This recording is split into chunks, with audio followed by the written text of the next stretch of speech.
Bonjour à tous. Immense.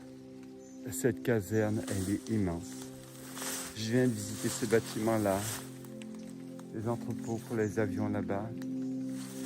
Ceux-là là-bas, vous les aurez aussi. Partout, il y en a. Il y en a partout. Où suis-je? Je suis dans une ancienne caserne militaire, donc abandonnée, ici en Allemagne. Une caserne destinée à l'aviation. C'était pour les avions, cette caserne. Alors, on va commencer à l'étage, ça changera. L'histoire. Göring. Eh oui, Göring. Göring qui avait commencé par faire des écoles pour dissimuler ses ambitions politiques de créer une armée, parce que le traité de Versailles, après la guerre de 14-18, n'autorisait pas l'Allemagne à avoir une armée. Donc ce qui fait que une façon dissimulée de créer cette armée. Dénonçant le traité de Versailles, eh bien, il a mis en application. Alors ils avaient construit pour ces écoles tous ces bâtiments, ces casernes devenues militaires depuis aux caractéristiques de la brique rouge. Donc on le retrouve ici. La guerre faisant, l'Allemagne nazie, Dieu merci, perd la guerre, dans des conditions abominables. Je ne sais plus, 40 millions de morts ou 50 millions de morts, dont 6 millions de pauvres juifs qui n'avaient rien demandé dans l'histoire.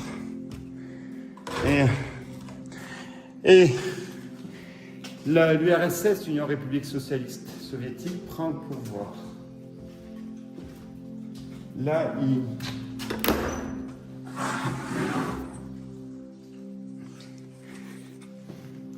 il récupère le patrimoine qui est situé quand même pas à Berlin, mais aux portes de Berlin, à quand même quelques dizaines de kilomètres, et pour mettre leurs militaires.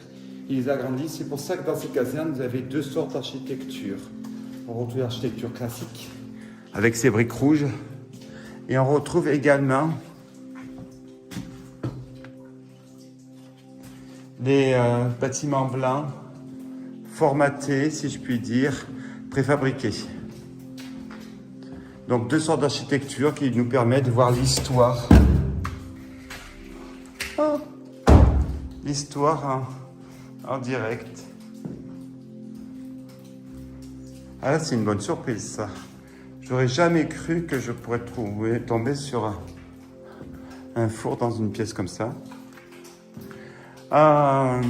Donc, l'URSS chute en 92, 26 décembre. Le baiser de la mort, Berlin. L'URSS chute. Tout est restitué, évidemment, ces pays et ce patrimoine qui est là. Que faire? Mais pas grand-chose. Il y a tellement de mètres carrés, il y a tellement de surface, il faut un tel budget. Je rappelle que la maison qui s'appelle c'est pas Himmler, c'est Goebbels, non, j'ai oublié son nom, est à vendre à l'euro symbolique. Pourquoi? Parce qu'elle appartient à Berlin, ça leur coûte 2 ou 3 millions d'euros et ils ne savent pas du tout quoi en faire. Bref, patrimoine qui laisse à l'abandon, plaisir des urbexeurs. Alors là, si vous en voulez, vous avez sur celui-ci d'ailleurs 40 bâtiments, j'ai du mal à estimer. Bon, on continue les explorations.